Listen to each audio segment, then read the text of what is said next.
Iyo Imana igiye kuguha umugisha, inyanja iri imbere yawe irahunga, noneho Yorodani igakama uyireba. Ndagira ngo nkubwire ngo iyo ufite Imana, iyo wakiriye Imana, hari ibintu bihunga ku buzima bwawe, ibintu by'umwaku, ibintu by'imikoshi, ibintu bya sekire biva ku buzima bwawe. Imana ikakuguranira, ikaguha ibintu by'umwuka wera. Ibintu iguha by'umwuka wera ni ibintu bifite urukundo, bifite icyubahiro, bifite ubuzima, bifite amahoro.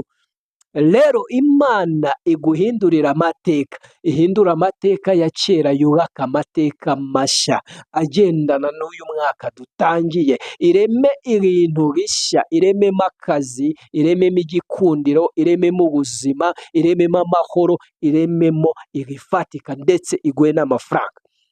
Imana yampaye ijambo muri Zaburi ya 14 igice Zaburi y'114 ku murongo wa 3, harimo ijambo rivuga ngo inyanja ibibonye irahunga, ngo Yorodani isubira inyuma.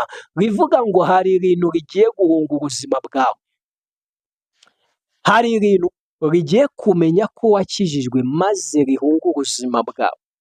Hari ibintu nanone bigiye gusubira inyuma, byari bije bishaka kuguhitana, gutwara umugisha wawe, ariko bigiye gusubira inyuma bitewe yuko wakiriye Yesu. Rero nimba utarakira Yesu, ni ukwatura amagambo make, ni ukuvuga ngo mwami Yesu mbabarira ibyaha byanjye, nawe bivuge Yesu abane nawe, wakire Yesu akuyobore. Rero warakoze gukora subscribe, turagushimiye.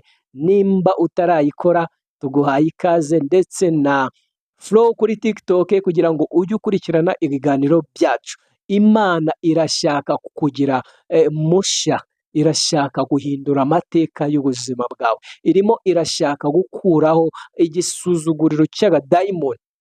Uzi kubaho dayimoni akwicariye, agusuzugura, agupinga, mbese ukabaho nawe wumva utariho.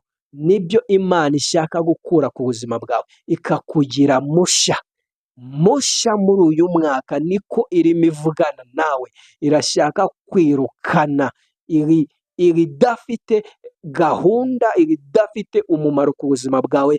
Murakoze.